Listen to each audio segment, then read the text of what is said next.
3 कृषि कानून वापस लेने का फैसला लेना पड़ा। देश भर में एजिटेशन अमूमन साल भर से चल रहा था। वजह क्या मानते हैं? देखिए, पहले दिन से हम सब लोग, अपोजिशन की पार्टी सब लोग कह रहे थे कि ये तीनों कानून अनकॉन्स्टिट्यूशनल है। मोदी सरकार को कॉन्स्टिट्यूशन में कोई राइट ही नहीं था कि वो इस तरह कानून बनाए।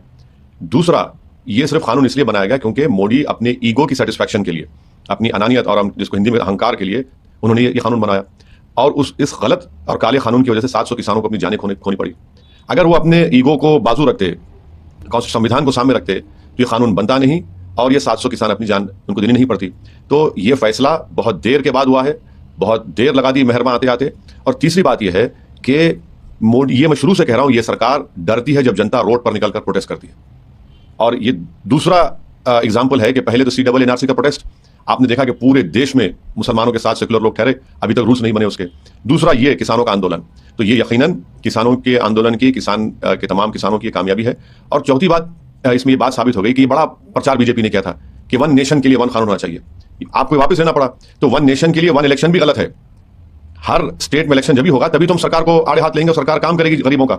तो ये 1 नेशन 1 इलेक्शन गलत है। और पांचवी बात यह है कि मोदी सरकार वो बड़े बड़े उद्योगपति, बिलियनर जिसको कहते हैं, उन पर बड़ा बैसाखी बनाकर उनको इस्तेमाल कर रही थी और देख लिया कि वो बैसाखी भी नहीं बन सके। तो इनको ये जो फैसला लेना पड़ा, इनको आने वाले स्टेट इलेक्शन में, इनको जिस उर्दू में कहते हैं कि नविश्त दीवार, राइटिंग ऑन द वॉल नजर आ गई। तो इसीलिए अपने आप को बचाने के लिए, अपनी पार्टी को बचाने के लिए उन्होंने ये फैसला लिया है। और इसमें यह मत समझिए कि मोदी जी बड़ा काम किए। इनको नजर आ गया था कि देश इनके खिलाफ हो रहा है और चुनाव में जाना है उनको, उत्तर प्रदेश में, पंजाब में और 2-3 स्टेट में। इसलिए फैसला लिया गया। और शायर ने सही कहा था कि दहन पर है उनका गुमान कैसे कैसे, कलाम आते हैं दरमियान कैसे कैसे, जमीन चमन गुल खिलाती है क्या क्या, बदलता है रंग आसमां कैसे कैसे। तो वो दिन दूर भी नहीं है इंशाल्लाह जब मोदी सरकार CAA का कानून भी वापस लेगी। आप चाहते हैं कि जो कानून बने? नहीं, ये सब अनकॉन्स्टिट्यूशनल है ना, ये सब अनकॉन्स्टिट्यूशनल कानून है। आपने अपने ब्रूट मेजोरिटी के ऊपर, अपने ईगो की सेटिस्फैक्शन के लिए, अपने अहंकार को सेटिस्फाई करने के लिए आपने सारे कानून बनाए। बिल्कुल गलत कानून है, इसका अनकॉन्स्टिट्यूशनल कानून है, चाहे फार्म लॉज हो। 1 साल प्रोटेस्ट चला। तो ये देखिए, मोदी सरकार सिर्फ प्रोटेस्ट करने वालों को हरास करती है, जेल में डालती है, UAPA लगाती है। मगर आज उनको जैसा बोलते हैं कि मट्टी चाटना पड़ा, उनको अपना वापस लेना पड़ा। वो देख लिए कि ये सब उसमें उनका नुकसान हो रहा है। 2 बातें जो आपकी बात से निकल कर आ रहा है सामने की, कृषि कानून बल्कि CAA। लेकिन क्या आप ये मानते हैं कि 370 का जो फैसला हुआ या 35A का जो फैसला वो भी अनकॉन्स्टिट्यूशनल है? आपने देखा कश्मीर में कल क्या हुआ? क्या हुआ? आप तो इंसानों को ह्यूमन शील्ड का इस्तेमाल करके वहां पर आप गोली मार दिए। क्या आप कह रहे हैं कि 370 हटाने के बाद कश्मीर स्टेबल हो गया? कहां स्टेबल हुआ? गृह मंत्री देश के श्रीनगर में है और पटाखे फुटते हैं, हजारों के साथ पटाखे फुटते हैं। और कल वहां पर ह्यूमन शील्ड के तौर पर इस्तेमाल किया, अगर आप लाश भी नहीं देते तो क्या हालात बदले कश्मीर? कुछ हालात नहीं बदले।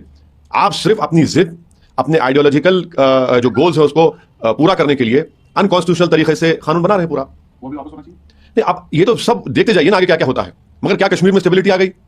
क्या कश्मीर में अमन हो गया? कहां हुआ है? जब लोग रोड पर निकलकर मरने वाले इनोसेंट लोग कह रहे हैं कि कम से कम हमारी लाश तो दे दो हमारी, आज आपको एक्सह्यूम करना पड़ा उनकी बॉडी को। कहां आपने स्टेबिलिटी लाई कश्मीर में? कहां LAC और LOC पर अमन है? लद्दाख में के अंदर आप जाइए, ऊपर चीन बैठा हुआ है। आपने पाकिस्तान से दोबारा सीज फायर क्यों किया? और उसके बावजूद भी वहां पर ड्रोन से हथियार आ रहे हैं। तो देखिए, हर महाज पर मोदी सरकार नाकाम साबित है। और ये बताता है देश को, और हमको ये पैगाम मिलता है कि कोई भी सरकार अगर 300 MP सीट जीत कर ला भी लेती है, तब भी वो गवर्नेंस नहीं कर पा रहे हैं ना, गवर्नेंस नहीं कर पा रहे हैं। इसीलिए इनको हालत मजबूरी में अपने आप को बचाने के लिए ये इस तरह के कानून को वापस लेना पड़ा। भला कानून और अनकॉन्स्टिट्यूशनल है। ये सवाल ये भी आ रहा है कि जो किसान मरे में, क्या सरकार किसी मुआवजा या फिर किसी बड़े ऐलान का होना यकीनन देना चाहिए। जब सरकार इस बात को मान रही है कि हमसे गलती हुई और हम इस कानून को वापस ले रहे, तो ये सरकार का एक मॉरली भी और लायबल है इसके ऊपर। ये उनकी जिम्मेदारी है। अगर आप ये कानून नहीं बनाते, 700 किसान नहीं मरते, तो कम से कम आप उनकी मदद तो करिए। देखिए, जान तो चलेगी, जान तो वापस आने वाली नहीं है। पैसा किसी इंसान के, किसान की जान की कीमत नहीं बन सकता, मगर कम से कम उन किसानों से अगर मोदी सरकार को इतनी हमदर्दी वाकई में है, तो हम इस बात का डिमांड करते हैं कि मोदी सरकार उनको एक्सग्रेशिया दे। जब आप मान चुके हैं कि ये अनकॉन्स्टिट्यूशनल था, इनसे गलती हुई, हमने अपने ईगो की सेटिस्फैक्शन के लिए अपनी ब्रूट मेजॉरिटी के ऊपर एक काला कानून बनाया जिसको हम वापस ले रहे हैं, तो उनकी मदद करिए। उन 700 किसानों के ताल्लुक से भी आप थोड़ा अपने दिल में नरमी पैदा करिए, जरा नमी दिखाइए और उनकी मदद करिए। और लखीमपुर खीरी में जो हुआ, लखीमपुर खीरी में तो वो तो मंत्री बने बैठे हैं, उनका बेटा जेल में है जिसने उन किसानों को मारा। आप मंत्री पद पे कैसा रहेगा? कैसे इंसाफ होगा उन किसानों से, उन 4 किसानों से जिसको मंत्री के बेटे ने अपनी गाड़ी से रौंद दिया, अपनी राइफल से उन पर गोली चलाई? अगर सुप्रीम कोर्ट सोमोटो नहीं लेता तो वो बेटा भी गिरफ्तार नहीं होता। तो ये भी तो देखना पड़ेगा ना। कानून वापस जैसे लिए हैं, क्या मंत्रालय गृह मंत्री का? हमारा मानना यह है कि अजय मिश्रा जब तक उनके बेटे के ताल्लुक से कोर्ट कोई खतई फैसला नहीं कर देता, वो मंत्री पद पर उनको रहने का अखलाकी कोई वजह नहीं है। वो ना रहे।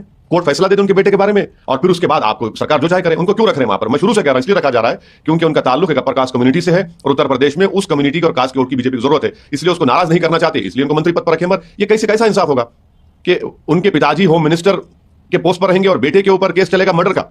ये तो सुप्रीम कोर्ट के सुमोटो लेने से ही तो इतनी बात आगे बढ़ी, वरना वो तो वहीं खत्म हो जाता। चलिए, वैसे जी आपसे एक सवाल है कि जब इतना गया तो क्या ये हम उम्मीद करें कि जो किसान प्रदर्शन में बैठे हैं वो वापस जाएंगे अपने घर?